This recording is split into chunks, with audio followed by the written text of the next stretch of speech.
A deputada estadual Janaína Riva, do PSD, assumiu a presidência da Comissão de Direitos Humanos da Assembleia Legislativa. A parlamentar pretende aprovar o pacote anti-homofobia, projeto de autoria do ex-deputado estadual Alexandre César, que não prosseguiu. E é para falar sobre esse e outros assuntos que a gente conversa ao vivo aqui no Jornal do Meio-Dia com a deputada estadual Janaína Riva. Boa tarde, deputada. Boa tarde. Boa tarde. Muito obrigada mais uma vez pela oportunidade. O Jornal do Meio-Dia é sempre de portas abertas para nos receber. Deputada, a senhora deu troco nessa Comissão de Direitos Humanos no deputado coronel Peri Taborelli. Ele tinha vetado a senhora na CPI das obras da Copa, que a senhora havia proposto, só que agora a senhora vetou ele na Comissão de Direitos Humanos, dizendo inclusive o seguinte, lembrando que ele é acusado de tortura. É importante na Comissão de Direitos Humanos, quando eu decidi entrar, eu gostaria muito de uma comissão que fosse independente. Agora, lógico, nós como os colegas ali dentro, nós temos várias divergências e é normal que um defenda e tem um estilo e o outro tenha outro. Então, nós temos as nossas divergências ali dentro, mas que a gente consegue se limitar ali dentro da Assembleia, dentro do plenário. A hora que sai dali fica tudo bem, mas ali dentro cada um tem que defender o seu território, o seu posicionamento. Tem que marcar posição. Então, quando eu entrei na Comissão de Direitos Humanos, eu já tinha essa intenção de fazer uma defesa das mulheres, das minorias, das crianças, LGBT. Então, foi importante para mim ter a autonomia de ter ali membros que fossem imparciais com os temas da comissão. E na CPI das obras da Copa, a senhora vai acompanhar mesmo que de fora? Vou acompanhar, lógico. Acho que é papel ali de todos os deputados, até porque depois o desgaste é de todos, né? Se a CPI vier novamente a não contribuir, como aconteceram já com outras CPIs, o desgaste é de toda a Assembleia. Então, vou acompanhar, quero contribuir, inclusive, dando, é lógico, minha opinião e colocando ali na CPI, acho que nós temos que ser também os olhos da população, todo mundo espera isso. Eu gostaria de ter feito parte, sair da CPI, até porque considerei também que de repente a CPI poderia ficar, as pessoas poderiam entender que ela não teria um resultado condizente. Então, agora acho que não sou mais desculpa, né? Agora a CPI tem que acontecer e tem que vir com um resultado para agradar a população. Deputada, a senhora fala em resultado. O relator dessa CPI é o deputado Mauro Sávio, do PR, que fazia parte da Comissão de Acompanhamento das Obras da Copa. Tem mais um deputado do PR, que foi reeleito e estava lá na Assembleia. E ainda tem um deputado do PMDB, do ex-governador Silval Barbosa. E aí, não é difícil fiscalizar e apontar os culpados dentro da composição dessa CPI? Eu não acredito, Lúcio. Eu acho que até ali com a presidência do Oscar, a CPI ela ficou bem imparcial, né? O Oscar é do PSB, é até aliado do governador Pedro Táxi. Nós somos da mesma região, inclusive, nós temos até uma rixa política lá em Joara. Mas não é pequena, né? Não é pequena. Mas eu considerei que a participação do Oscar é muito importante. Né? Ele sendo o presidente ali, eu acho que é um peso na balança. Os outros deputados, apesar de já serem de segundo mandato, não participaram da outra comissão que fez o acompanhamento das obras da Copa. Então, acho que a CPI ela ficou boa. São deputados ali dentro da Assembleia que tinham interesse também, porque você tem que ter um interesse em participar, né? Em contribuir, porque exige muito do parlamentar. Então, os deputados se dispuseram, acho que ficou uma CPI mista e muito boa. O deputado Gilmar Dal Bosco também é do DEM, né? Do partido também é situacionista do governador Pedro Táxi, então ficou um misto ali, acho que ficou bom.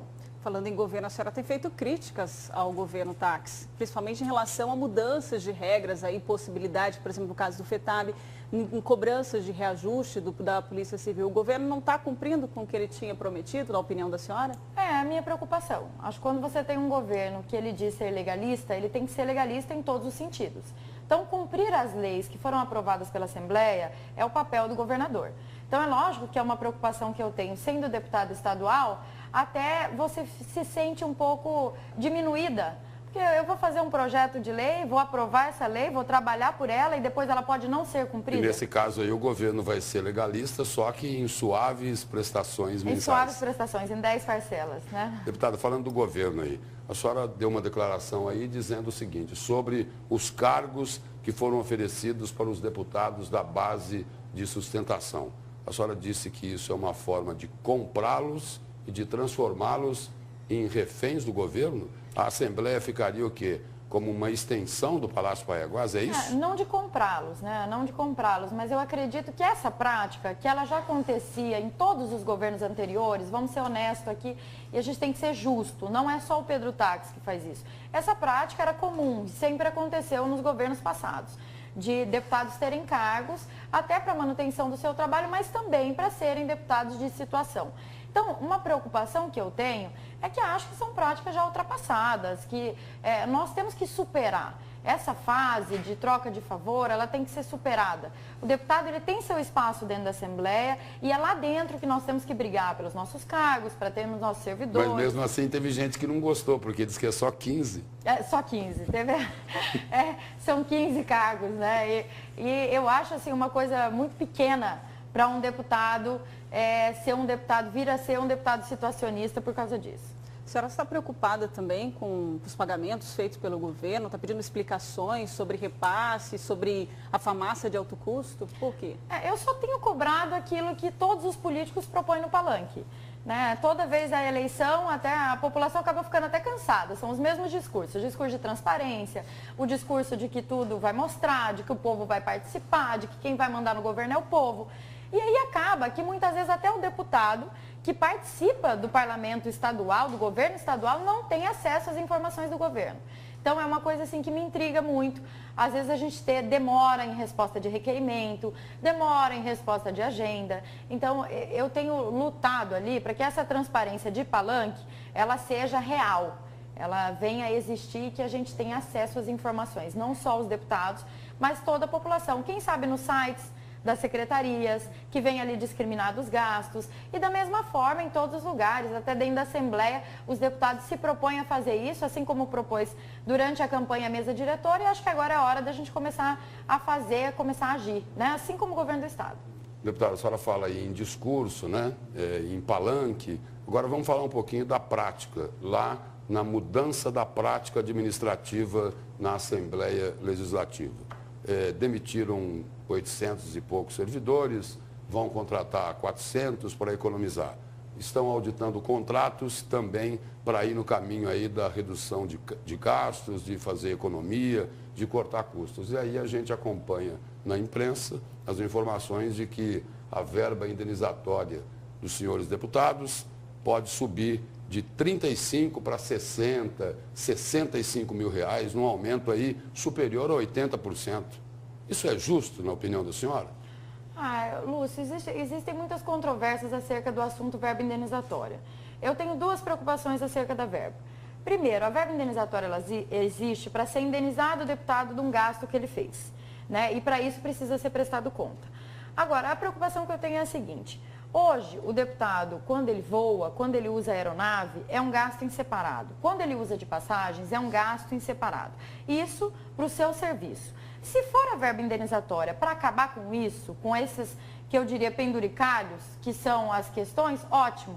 Agora, eu acho que exige um debate dentro do parlamento, que ainda não aconteceu. Eu tenho certeza que o presidente, deputado Guilherme Maluf, assim como o primeiro secretário Nininho, antes mesmo de pôr isso em votação, nós vamos ter que fazer um debate acerca disso para a gente ver se vai valer a pena e se vai economizar também para o Legislativo. Mas o problema parece que não são esses penduricalhos, deputada. Surgiu aí até investigações que foram feitas de que no passado tinha um tal de um mensalinho lá na Assembleia.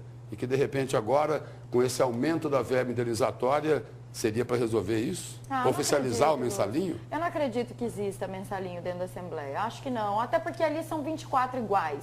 Não acredito que existiu, não acredito que venha a existir. Até porque não tem como um ali sobrepor o outro, nenhum comprar o outro. Cada um ali tem um posicionamento. E cada um dos 24 tem a oportunidade de vir a ser presidente ou primeiro secretário. Então, quem fala isso diminui o trabalho dos deputados ali dentro da Assembleia. Então, não acredito que aconteça e comigo nunca existiu. E eu tenho certeza que isso, se um dia existiu, é uma prática que não existe mais. Começamos a entrevista falando do projeto anti-homofobia. Queria que a senhora explicasse um pouquinho o que diz esse projeto, por que ele não andou, na opinião da senhora, por tanto tempo. É lógico que ali dentro da Assembleia tem opiniões muito controversas, né? Nós temos dentro da Comissão de Direitos Humanos, e é uma pessoa que faz uma defesa da bancada evangélica, que é o deputado Sebastião Rezende, e sempre foi um deputado muito positivo, sempre trabalhou muito. E é lógico que ele trabalha conforme o seu pensamento, a sua fé e o que o guia é a religião.